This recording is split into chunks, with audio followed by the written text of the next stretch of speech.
Hola, hoy vamos a darle una vuelta a fondo a un tema. Bueno, un tema clave para los que enseñamos matemáticas, el planeamiento didáctico. Hola. Un tema que a veces, se ve como un trámite. Justo. Pero vamos a verlo de otra manera, no como papeleo, sino como lo define un documento que tenemos aquí, un lienzo profesional. Suena interesante eso de lienzo. Sí, ¿verdad? La fuente son unas reflexiones y directrices de las asesorías regionales de matemáticas. Nos dan una perspectiva distinta. Vale. ¿Y qué buscamos hoy? Pues entender cómo hacer que el plan de clase sea de verdad útil. Que no se quede en el cajón. Eso, que sea eficaz, que piensen todos los alumnos. Y para eso vamos a ver tres ideas clave, tres pilares que propone este texto. A ver, vamos a desgranar esto. Perfecto. El primer pilar, la primera idea fuerte, es ver el planeamiento como una construcción artesanal. Artesanal. Me gusta. Sí, suena bien, algo único, hecho a medida por cada profe para su grupo, Que es lo ideal, claro. pero claro, esto choca un poco con la realidad, ¿no? Con las prisas muchas veces se tira de planes genéricos o del compañero, Sí, es lo habitual a veces. pero el documento lo advierte. Un plan que no has reflexionado tú, que no has hecho tuyo, pues tiene poco impacto real en el aula. ¿De verdad es tan diferente un plan propio? Pues mira, la diferencia es fundamental. El documento insiste mucho en eso del traje a la medida. Ajá. Porque un plan genérico, aunque esté bien hecho, ignora tres cosas vitales. Primero, tus propias capacidades, tu estilo como docente. Claro, cada uno tenemos nuestra forma de explicar, de llevar la clase. Exacto. Un plan tiene que apoyarse en eso, no ir en contra. Segundo, y esto es crucial, las particularidades de los estudiantes. ¿Quiénes son? ¿Qué saben? ¿Qué les cuesta? Eso. ¿Qué necesitan? ¿Cómo aprenden mejor? ¿Hay necesidades especiales? Si no tienes eso en cuenta, pues es como navegar a ciegas. Te la pegas, vamos. Sí. Es poco eficaz y frustrante. Y tercero, el contexto. ¿Te refieres a los recursos del cole, la zona? Justo. Los recursos que tienes, la realidad de las familias, de la comunidad, todo eso cuenta. Un plan efectivo no puede ignorar eso. Entiendo. Por eso, lo que dice la fuente es que un plan prestado o genérico, al no tener en cuenta estas tres cosas, muchas veces te da más trabajo luego adaptándolo sobre la marcha. Que haberte currado uno propio desde el principio. Pues sí, de ahí que se hable de guía viva. No es algo cerrado, es una hipótesis de trabajo. Una hipótesis. Me gusta eso. Claro, es tu mejor idea cómo ayudar a tus alumnos a aprender, basada en lo que sabes de ellos y de ti. Pero es una hipótesis que puedes y debes ir ajustando con lo que ves cada día. O sea, que verlo así ya lo convierte en algo más profesional, más... Más artesanal, en el buen sentido. Es parte del arte de enseñar. Vale. Cambia la perspectiva, sí. De obligación a herramienta tuya estratégica. Exacto. Y si este es el enfoque artesanal, digamos, ¿con qué material trabajamos? ¿Sobre qué base? Ahí entra el segundo pilar, los fundamentos. El documento dice que hay que apoyarse bien en el programa de estudios oficial. Lo llama el mapa claro. El mapa que nos guía, sí. Y aquí es donde para mí se pone la cosa de verdad interesante. Porque el texto recalca que el objetivo final de ese mapa no es solo cumplir con unos contenidos. No es un checklist. No es solo saber sumar y restar, no. No. Va mucho más allá. Ser competente implica poder formular problemas en lenguaje matemático. O sea, traducir la realidad a mates. Eso es. Y luego, claro, emplear los conceptos y las herramientas matemáticas para resolverlos. Y muy importante, interpretar los resultados que obtienes. ¿Qué significan en el contexto del problema? Vale, formular, emplear, interpretar. Y también poder razonar lógicamente, argumentar por qué haces las cosas, comunicar tus ideas matemáticas. En resumen, usar las mates como una herramienta para entender el mundo. Para describir, explicar. Incluso predecir cosas. Exacto. Y el fin último que menciona la fuente es formar ciudadanos constructivos, comprometidos, reflexivos, gente que piense críticamente. Suena genial, pero ¿cómo aterrizamos eso en la clase de todos los días? Parece un salto grande. Bueno, el programa propone unos motores para eso. Los llama los 5 procesos matemáticos transversales. ¿Motores? Sí, Son como las palancas que tienes que activar constantemente en tus clases para impulsar esa competencia. No son contenidos en sí, son formas de pensar y hacer matemáticas. Vale, ¿y cuáles son esos 5? A ver, el primero, razonar y argumentar. No vale solo con dar el resultado. Hay que fomentar que expliquen el porqué, que justifiquen los pasos, que discutan las ideas, que entiendan qué es una prueba. Que no sea solo calcular a lo loco. Justo. El segundo, plantear y resolver problemas. Ir más allá del típico ejercicio mecánico, que aprendan a ver un problema en una situación, a traducirlo a mates, eso es modelizar, a buscar distintas estrategias, a ver si la solución tiene sentido. El tercero, imagino que tendrá que ver con hablar. Comunicar. Exacto.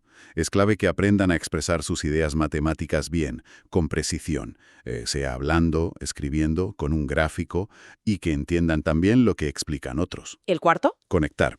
Ayudarles a ver que las mates no son islas separadas, que vean las relaciones dentro de las propias mates. Ah, ¿cómo se relaciona esto con lo que vimos el otro día? Eso es. Y también conectarlas con otras asignaturas, y fundamental, con la vida real, con sus intereses. Vale, ¿y el quinto? Representar.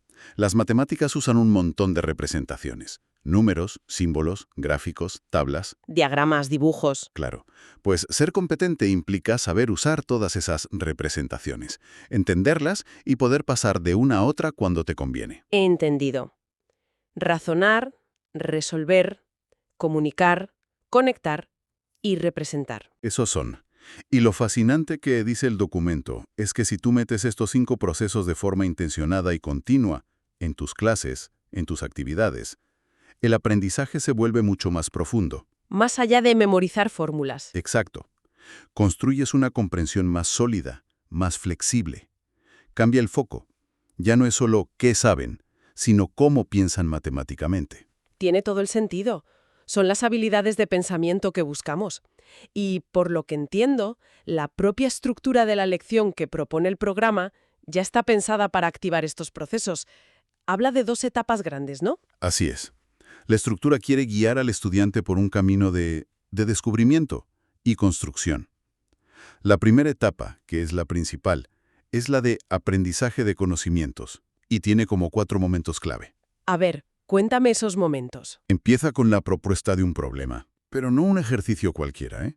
Tiene que ser un desafío, algo conectado con lo que ya saben, pero que les obligue a aprender algo nuevo para resolverlo. Para crear la necesidad, la curiosidad. Eso, es el anzuelo, como decías antes. El anzuelo, sí. ¿Y después? Después viene el trabajo estudiantil independiente. Aquí los alumnos, solos o en grupitos, se enfrentan al problema. Es un momento de explorar, de tocar materiales si hace falta, de probar ideas, de equivocarse, de buscar caminos. El momento de pelearse con el problema, como decíamos. Correcto.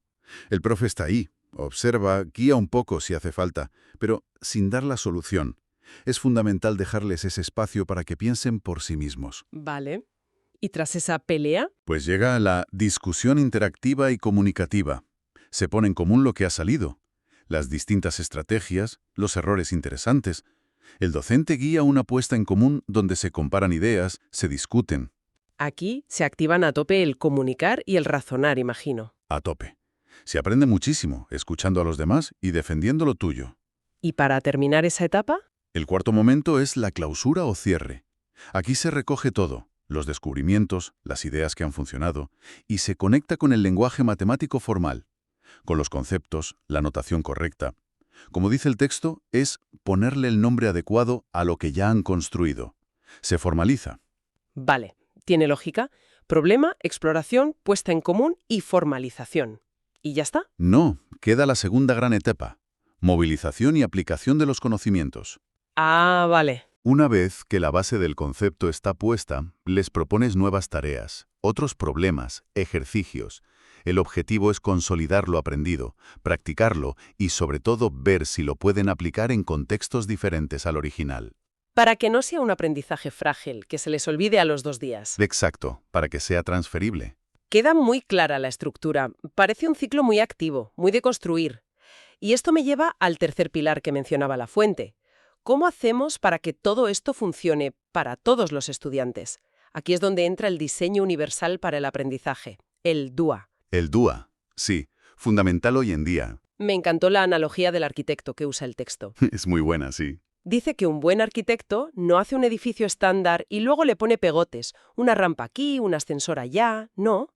Diseña desde el principio, pensando en todos. Accesibilidad universal desde el diseño. Pues lo mismo para la clase. No planificar para un supuesto alumno promedio y luego hacer adaptaciones para los demás, sino diseñar experiencias que ya de por sí sean flexibles, con distintas puertas de entrada, distintos caminos, para que cada uno, con su diversidad, pueda participar y aprender. Exactamente. Pero ¿cómo se ve eso en el plan de clase? ¿Cómo se escribe el DUA, digamos? Esa es la pregunta clave.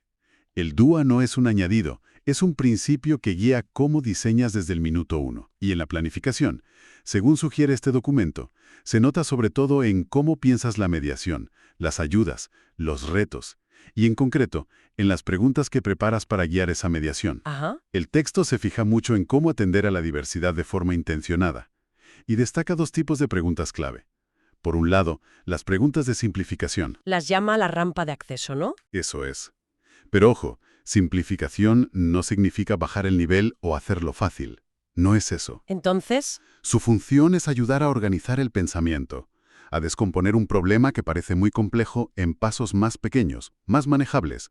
Reducen la dificultad inicial para que puedan entrar estudiantes con más problemas, pero sin perder de vista el objetivo de aprendizaje. Es como darles un andamio inicial. vale, entendido. Una ayudita para arrancar, para estructurar. Exacto.